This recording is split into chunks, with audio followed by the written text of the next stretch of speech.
இப்ப ஜோதியுமே எப்படியாச்சும் நல்ல மார்க் ஸ்கோர் பண்ணி ஸ்காலர்ஷிப் வாங்கினாதான் நம்மளோட குடும்பத்தோட வறுமை ஒழிக்க முடியும்னு நினைச்சுக்கிட்டு அவளுமே போயிட்டு அந்த மேமோட டியூஷன்லமே ஜாயின் பண்ணிருப்பா.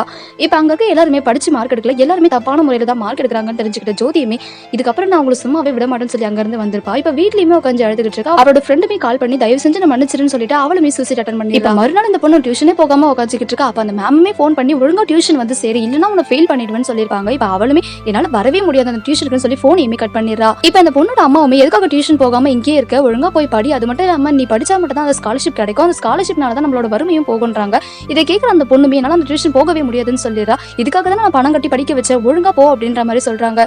இப்ப இவளுக்குமே என்ன பண்றதுன்னு தெரியாம டியூஷனும் போறா. அன்னைக்கு அந்த கிளாஸ்ல வைவான்றதுனால இப்ப அந்த சாருங்களும் அந்த மேமும் சேர்ந்து இந்த பொண்ணு கொஸ்டின் கேட்கறாங்க.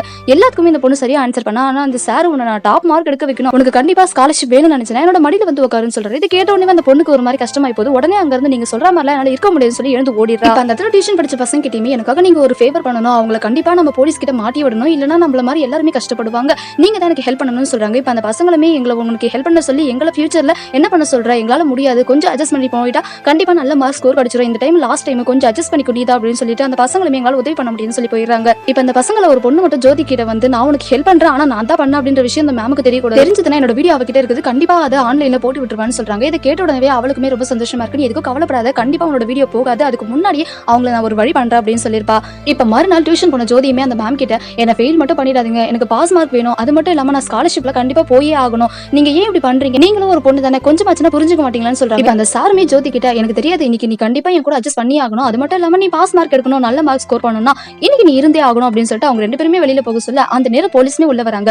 இப்ப போலீஸை பார்த்த உடனே அவங்களுக்குமே ஷாக் ஆகி போது, நாங்க எதுவுமே பண்ணல சார், நீங்க என்ன உள்ள வந்திருக்கீங்கன்னு சொல்லும்போது நீங்க என்னெல்லாம் பண்ணீங்க அப்படின்ற எல்லா விஷயமும் எங்களுக்கு வந்துருச்சுன்னு சொல்லி கேட்ட உடனே அவங்களுக்குமே ஷாக் ஆகி போது. அது மட்டும் இல்லாம இப்ப அந்த ஜோதியுமே சொல்றா, நான் உங்ககிட்ட வரும்போது ஆல்ரெடி போன்ல லைவ் வச்சுட்டு தான் வந்தேன், இப்ப நீங்க பேசின எல்லாத்தையுமே இந்த ஊர்ல இந்த உலகமே பாத்துக்கிட்டு இருக்குன்ற விஷயத்தையுமே சொல்றா. இதை கேட்ட உடனே அவங்களுக்குமே ரொம்ப கடுப்பாகுது. இப்ப ஜோதியுமே அந்த மேம பார்த்து நீங்க என்ன நினைச்சீங்க, நீங்க கேட்ட மாதிரி நாங்க பண்ணிச்சிருவோம்னா, நாங்க மார்க்குக்காக அந்த மாதிரி ஆளுங்க கிடையாது, இதுக்கப்புறம் நீங்க சந்தோஷமா ஜெயில போயிட்டு இருங்க, அங்க போயிட்டு உங்களோட வேலைகளை தொடங்குங்க அப்படின்னு சொல்லி அவங்க எல்லாருமே ஜெயிலுக்கு அனுப்பிடுறா. கேர்ள்ஸ், உங்க யாருக்காச்சும் ஏதாச்சும் தப்பா தெரியுதா, இல்ல தப்பா நடந்துக்கிற மாதிரி இருக்குதா, நீங்க உங்க ஃப்ரெண்ட்ஸ் கிட்ட ஃபேமிலி கிட்ட சொல்லுங்க, கண்டிப்பா அதுக்கான ஒரு சொல்யூஷன் இருக்கும். நம்மளே தேடி போனா சில நேரங்கள் அது சரியா அமையும், ஆனா சில நேரங்கள் அது சரியா அமையுமான்னு தெரியல. சோ அதுக்காக தான் சொல்றேன், முடிஞ்ச அளவுக்கு உங்களுக்கு ஏதாச்சும் தப்பா தெரிஞ்சதுன்னா உங்களோட பேரண்ட்ஸ் கிட்ட சொல்லுங்க, அப்படி இல்லையா நீங்களே தைரியமான முடிவெடுங்க.